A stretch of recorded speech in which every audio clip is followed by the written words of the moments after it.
Assalamualaikum warahmatullahi wabarakatuh. Halo guys, hari ini gue mau bikin video YouTube-nya itu bahas sesuatu hal yang buat sebagian orang tuh kayak udah hal yang biasa-biasa aja, tapi sebenarnya nggak boleh dilakuin gitu kan. Karena gini nih, kayak beberapa kasus yang lalu tentang adiknya Raffi Ahmad ya kan. Kemudian ada lagi, aku barusan aja tadi pagi lihat berita tentang seorang istri yang ajak seorang laki-laki masuk ke dalam rumah untuk melakukan hal yang tidak seharusnya gitu kan. Nah, di saat suaminya pergi bekerja, aku ngelihat kayaknya fenomena ini tuh kayak yang itu nggak masalah lagi, itu baik-baik aja lagi, itu sah-sah aja lagi melakukan hal seperti itu. Padahal sebenarnya ini adalah hal yang benar-benar tabu dan apa ya, bukan sekedar tabu aja tapi memang dilarang sama Allah Subhanahu wa taala. Karena apa? Bahkan guys, aku juga pernah nih nemuin di tempat pendidikan pun hal yang serupa tuh pernah ada gitu. Memang awalnya sih kayak kayak suatu hal yang lucu-lucuan aja, kayak misalnya manggil papa, mama gitu kan di tempat bekerja, atau di ini aku dulu kan pernah bekerja di area pendidikan. Adalah temen aku yang kayak gitu. Sempet miris sih, maksudnya bikin hal itu tuh kayak bercandaan. Padahal sebenarnya hal itu tuh nggak seharusnya dipakai jadi untuk bercandaan. In your bed. Oke. Nah, tapi fenomena ini tuh makin bikin orang mungkin nggak ngerti batasan-batasannya. Karena kalau misalnya udah nikah gitu ya berarti nggak bisa sama sekali. Dan aku pernah ngikutin beberapa kayak seminar, kalau ternyata buat cewek yang bilang selingkuh atau gimana tuh dia cuman kayak sekedar sampai di sebutan papa mama, terus atau juga misalnya kayaknya oh gue suka banget sama cowok itu, pokoknya kasih perhatian sama orang itu, cuma sekedar sampai di situ. Tapi untuk laki-laki tuh biasanya yang judulnya selingkuh itu udah sampai urusan ranjang. Tapi kadang tiap orang juga beda. Itu kan hanya berdasarkan satu pihak aja. Tapi ternyata ada juga yang berpikir seorang wanita kalau selingkuh itu ya sampai ke berhubungan ranjang. Padahal itu dosanya luar biasa. Karena kenapa dibilang selingkuh? Karena berarti kan dia melakukan hal itu bukan dengan pasangannya atau pasangan sahnya. Kalau misalnya masih pacaran sih itu emang sama-sama belum sah ya kan. Tapi kalau yang namanya selingkuh itu adalah menurut aku sebutan untuk orang yang sudah menikah, yang berarti mengkhianati perjanjian suci, perjanjian yang sangat berat. Kalau bisa dibilang itu namanya misakon golizo, yang benar-benar perjanjiannya itu sama Allah Subhanahu wa taala. Jadi gini nih, ada aku baca nih di sebuah artikel, ada 12 azab bagi orang selingkuh dalam Islam itu sangat dosa besar dan termasuk kepada zina.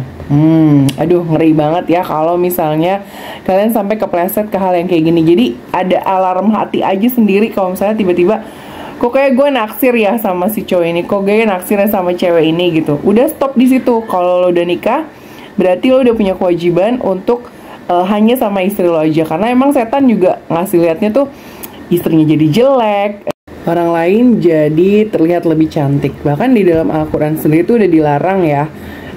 Di Quran surat Al-Isra ayat 32 itu melarang sekali perselingkuhan yang bunyinya wala taqrabu zina innahu kana fahisyata wa sa'a sabila.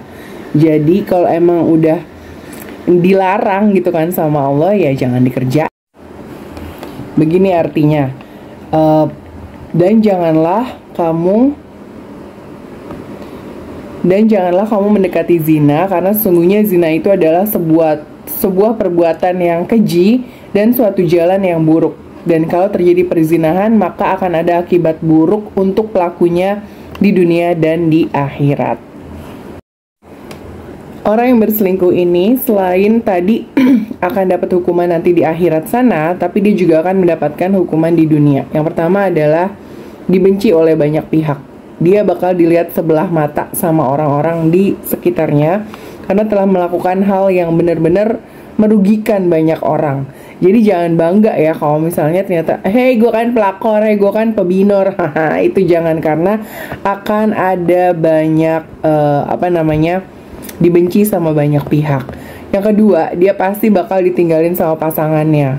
Karena nggak ada yang mau diduain dong, kecuali ya kasus-kasus beberapa ini mungkin sebenarnya dia menerima kembali, tapi nggak akan ada luka yang bisa sembuh dengan sempurna. Menerima tapi dengan syarat, sepertinya seperti itu. Dan yang ketiga, pasti akan tersiksa dengan rasa bersalah. Pokoknya dengerin apa kata hati deh. Kalau misalnya udah mulai ngerasa kayaknya gue bisa deh selingkuh sama dia, kayaknya gue nggak apa-apa deh kayak gitu karena di rumah istri gue tuh bla bla bla gitu, atau karena di rumah suami gue tuh bla bla bla. Enggak ya, itu harus dikembalikan lagi ke jalurnya. Yang keempat, dipandang rendah sama orang dan hidupnya jadi nggak tenang. Kemudian selain rasa bersalah, hidup tidak tenang, pasti kalian yang melakukan perselingkuhan ini juga akan mengalami yang namanya perasaan rasa bersalah dan akan dijauhi oleh orang yang dicintai. Aduh, ini terberat ya, udah di. Selain itu, yang bahayanya adalah kalian bisa tertular penyakit HIV atau seksual dan pastinya tidak dipercaya lagi sama banyak orang dan juga akan menderita berbagai macam penyakit serius serta juga bisa menghancurkan karir kalian dan memperpendek usia. Juga akan disiksa nantinya di akhirat kelak. Banyak banget sih akibat nggak enaknya. Jadi sebelum kalian akhirnya memutuskan untuk selingkuh dari pasangan kalian, pikirin dulu hal-hal buruk yang tadi bakalan terjadi. Beda perkara kalau kalian menyelesaikan dulu urusan kalian dengan pasangan masing-masing, baru itu mah namanya nggak selingkuh ya kan. Tapi kalau misalnya belum selesai sama si pasangannya masing-masing, tapi sudah menjalin hubungan dengan yang lain, bahkan sampai ke hubungan yang tidak seharusnya atau dilarang oleh agama, tenang, tunggu aja akibatnya, karena akan mendapatkan siksa dunia dan akhirat. Oke? Jadi buat kalian yang bilang udah biarin aja deh, nggak usah diingetin, paling emang dia kayak gitu, atau misalnya kalian ngeliat tuh di lokasi syuting atau di teman kalian sekantor gitu, kamu bisa ngingetin mereka. Jangan deh kayak gitu, karena memang biasanya diawali dengan bercanda-bercandaan aja. That's why kadang aku tuh suka marah kan kalau sama suami aku, kalau suka iseng bercandain ngegodain ini supaya ini itu. Enggak ya, menurut aku tetap ya, walaupun hubungan laki-laki dan perempuan itu di kantor itu tetap harus dijaga juga sih, karena hubungannya ya antara temen aja sejawat, nggak bisa lebih gitu. Karena memang aku pernah bilang sama temen aku waktu di sekolah, waktu aku pernah belajar ngajar di satu sekolah, ada temen aku yang panggilannya tuh papa mama. Aku sempet, kok bisa sih kayak gitu, walaupun cuma bercanda, tapi menurut aku itu satu pintu menuju ke ke hal yang nanti jadinya nggak baik buat masing-masing dari mereka, karena mereka juga udah punya pasangan masing-masing. Itulah kenapa aku strike banget kalau suami aku ngobrol sama cewek itu, aku udah langsung yang nggak boleh kayak gitu, nggak boleh ada icon, nggak boleh ada ini, nggak banyak sekali larangannya, karena aku lebih ke menjaga. Kalau emang mau sama yang itu, selesaiin dulu sama yang sekarang gitu. Kalau menurut aku sih gitu. Oke? Jadi jangan sampai letak robu zina, karena kalau sampai deketin zina itu balasan dosanya tuh udah nggak cuma di akhirat aja, tapi di dunia juga. Dan coba belajar untuk berkomunikasi sama lawan jenis di teman di kantor itu dengan bahasanya tuh singkat-singkat aja, karena memang kadang kita misalnya mungkin biasa aja ya, maksudnya nggak ada maksud untuk ngegoda atau gimana, tapi yang namanya setan itu udah di mana-mana. Dan yang paling dapat derajat tertinggi itu di komunitas para setan adalah bisa memisahkan pasangan suami istri. Jadi kalau misalnya kalian aja yang punya naluri sendiri, kalau misalnya kok kayak gue komen-komennya atau chat-chatnya tuh udah kayak terlalu ngeledekin lawan jenis ya, pasti punya rasa naluri lah kalau orang bener gitu kan. Karena kalau orangnya ya emang genit ya susah, harus diingetin ya kan. Jadi nggak usah tuh pakai icon-icon dalam berkomunikasi sama lawan jenis dan sebagainya, yang seharusnya aja.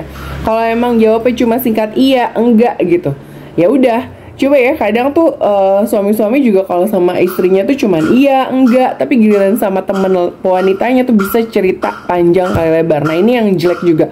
Oh ya, satu lagi, dengan iringan suara tukang bakso di luar, Ini biasanya orang-orang tuh suka apa ya, membiasakan diri curhat sama orang dan bilang nyaman.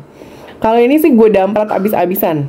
Kalau emang sampai suami gue kejadian kayak gitu, gue damprat abis-abisan orangnya. Kenapa? Karena walau udah nikah, berarti curhatnya sama suami atau istrinya aja. Overdome, alasannya nggak mau bikin istrinya stres. Alah, tai kucing gitu ya. Tapi yang jelas suami istri itu harus saling terbuka satu sama lain. Jadi bukan malah ngerasa nyaman curhat sama teman sejawat. Karena kalau udah kayak gitu, itu pintu utama buat yang namanya perselingkuhan. Jadi jangan sampai itu tadi. Terus gunain hati nurani. Pikir dulu siksaannya tuh seberat itu loh.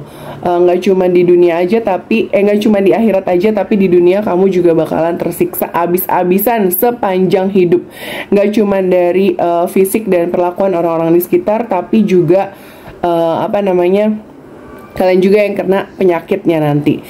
Ya gitu aja. Jadi intinya kalau misalnya kalian ngerasa udah kayak agak-agak oleng-oleng dikit nih, kayak misalnya tadi mulai curhat sama lawan jenis, atau misalnya kalian ngerasa apa namanya, kok gue kayaknya kalau chat agak lebih sering ngeledekin ya gitu, atau udah mulai ngayal-ngayal cewek lain selain istrinya gitu. Nah itu perlu diwaspadai nih, karena ini adalah pintu dari selingkuh, dan setan senang banget gangguin sampai akhirnya pasangan itu berpisah. Jangan sampai ya, nauzubillah min zalik. Jadi balik lagi, pakai nalurinya, pakai otaknya, jangan pakai hati sama kemaluannya, ya.